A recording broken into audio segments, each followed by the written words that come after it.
There are a lot of misconceptions out there about what it means to be an indie writer. So I'm here to set the record straight, kind of.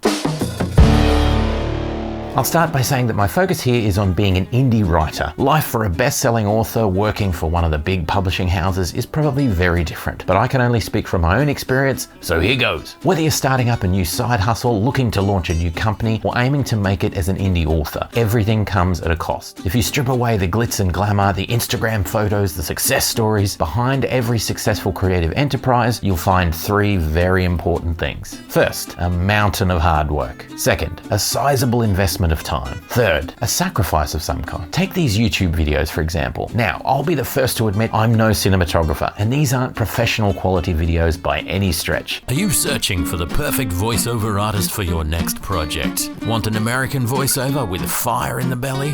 G'day, man. I love these American hot dogs. They're ace. Looking for a distinguished British accent. I greatly enjoy these scones at Crumpets. Also, I'm quite fond of tea. Or perhaps you're looking for a character actor to voice the strong female lead in your next upcoming feature. Hi, I'm a lady person.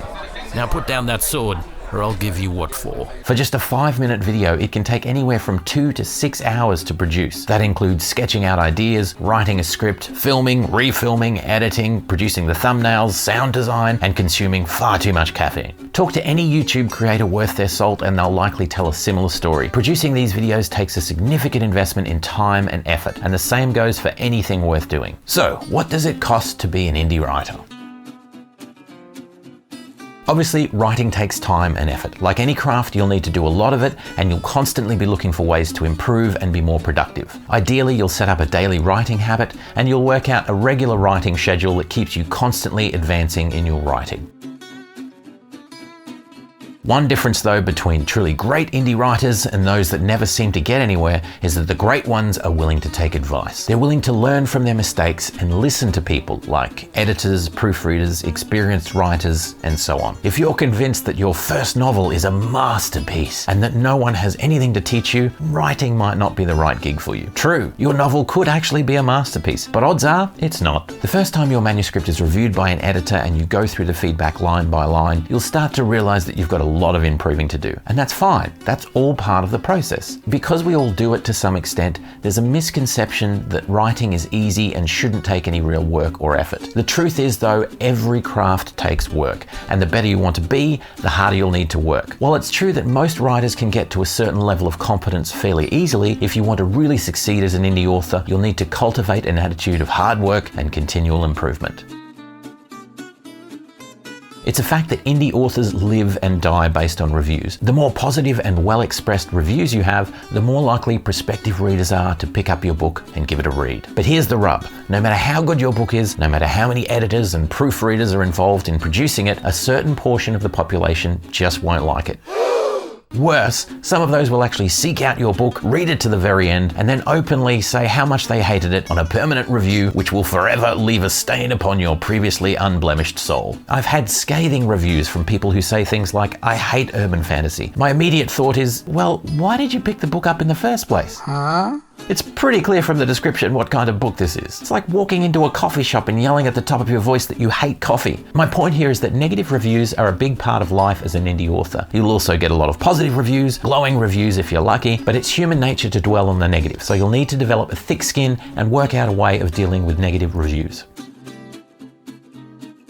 Whether you like it or not, as an indie author, you're a self-employed business owner. Aside from the writing, you'll need to hire and work with editors and proofreaders. You'll need to put together covers for your books or work with an artist to do that sort of thing. You'll have to promote your work, distribute it, appear on podcasts to talk about it. You'll need to manage costs and expenses, allocate money for marketing. There'll also be accounting and tax implications, a mountain of admin, spreadsheets, the list goes on. Again, this is part of the cost you have to pay for the pleasure of writing.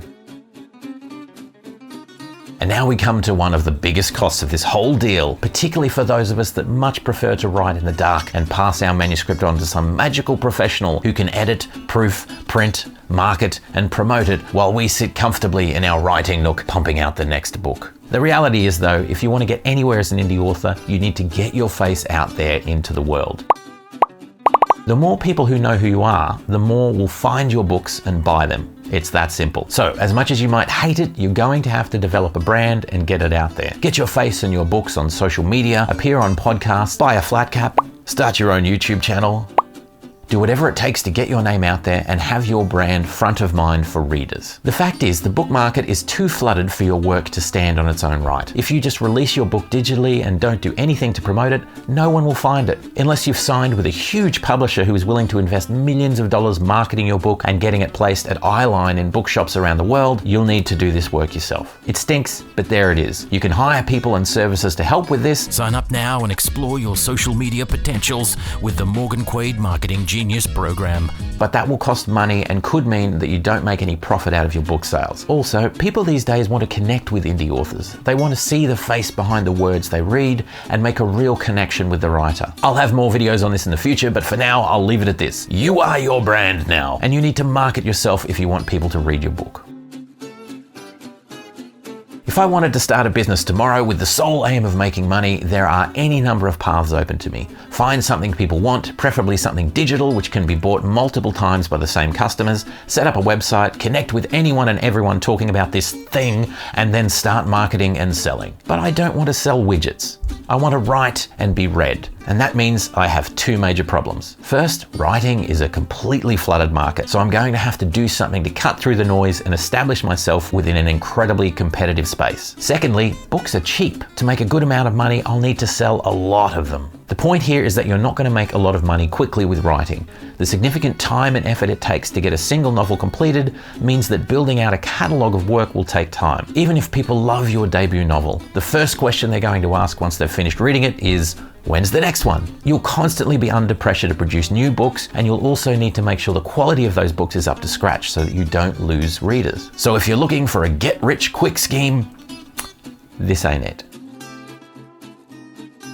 All of this leads to my final point. Building a career as an indie author takes time. You need to build out a body of work, develop a name for yourself, make connections with readers, build a robust mailing list, find distribution channels, and all of this most likely while you're still working full-time to pay the bills. For the vast majority of us, all of the costs I've spoken about must also be paid while we're still working a day job. That's why it's important for us to have a marathon-style view of what it means to be an indie author. True, you might feel like you're sprinting most of the time, but the reality is you're going to be doing this for a long time, and you need to think about your long-term writing goals as well as celebrating smaller successes along the way.